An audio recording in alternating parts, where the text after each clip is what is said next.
Olá, esse aqui é um pedaço do episódio desse mês do Giro de Ignorância, o podcast que é derivado aqui do canal. Se você quiser ouvir o episódio completo, você pode procurar os outros vídeos que vão sair aqui ao longo da semana, ou então ir lá no nosso Spotify ou no nosso feed e já ouvir ele inteiro. No mais, só se inscrever no canal para não perder os próximos episódios e também não se esqueça de se inscrever lá no feed do nosso podcast para não perder também os próximos episódios que saírem por lá. Todas as referências para esse episódio estão lá no post do nosso blog e o link tá no comentário fixado aqui no YouTube. Então vamos lá pro trecho. A educação no Brasil em tempo de pandemia.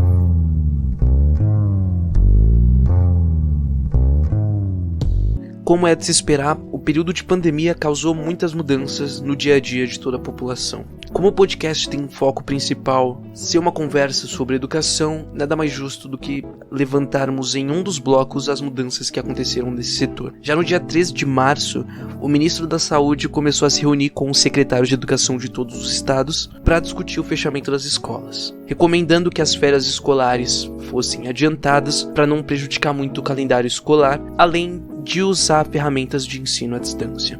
Aqui em São Paulo foi decidido que isso aconteceria só no dia 23, com a justificativa de se preparar as e os responsáveis pelas crianças para as mudanças futuras. No dia 14, o número de crianças fora da escola subiu para 420 milhões, com 39 países fechando totalmente as instituições de ensino básico e superior e outros 22 paralisando parcialmente. A Unesco apresenta que os maiores prejudicados vão ser as crianças e jovens de famílias mais pobres, o que pode piorar ainda mais a desigualdade na educação. Até o dia 17, todos os estados se posicionaram confirmando o cancelamento das aulas na rede pública. E no dia 18, metade dos alunos do mundo já estavam sem aulas, o que dá um número de 850 milhões de alunas e alunos. No dia 16, o MEC liberou aulas à distância na educação básica e cursos superiores pelo período em que durar a situação atual. Nesse meio tempo já tivemos o desenvolvimento de diferentes plataformas para o ensino público à distância. Mas como que podemos fazer isso vivendo em um país em que mais de 30% das casas não têm acesso à internet? Tentando contornar esse problema, a Fundação Lehman começou a articular com secretários de educação e outras entidades possíveis acordos com operadoras de celulares para que os dados em plataformas de ensino não sejam cobrados por ela. Nesse rolê se juntaram outras entidades também, como o Instituto Natura, a Fundação Itaú Social, Roberto Marinho e o Instituto Unibanco.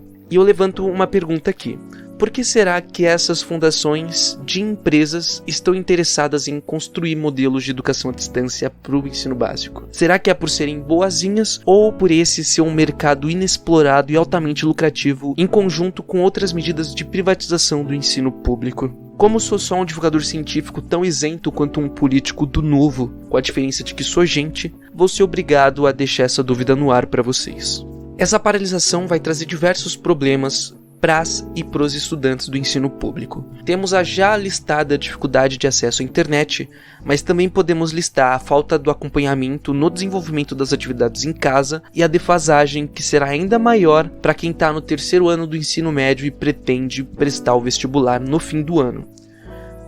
E já falando sobre isso, o Enem desse ano vai apresentar uma versão digital que comportará até 100 mil participantes e acontecerá em 15 capitais do país.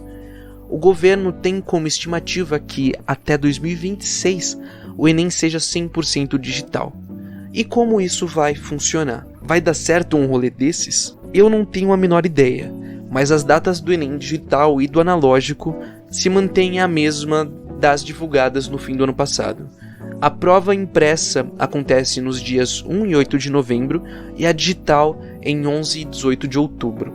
Em ambos os casos, as inscrições serão do dia 11 ao dia 22 de maio. E por último, e não menos importante e nem menos revoltante, diferentes trabalhadores e trabalhadoras do setor da educação foram demitidas com a paralisação das escolas. Na rede estadual de São Paulo, os contratos de merendeiras, motoristas e cuidadoras terceirizadas foram encerrados, sendo que seus contratos tinham previsão de encerramento só no fim do ano letivo.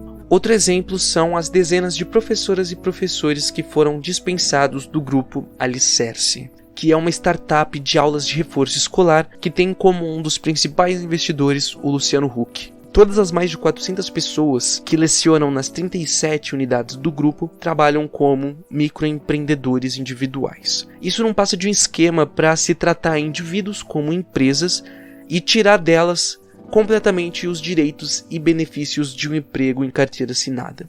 No fim, ambos os casos nos mostram essa tendência atual e neoliberal que tira os direitos trabalhistas conquistados nos últimos séculos para se aumentar o lucro das empresas e possibilitar, assim, a precarização do ensino público para se usar como justificativa futura de privatização. E é com momentos de crise que esse tipo de atitude se mostra ainda mais visível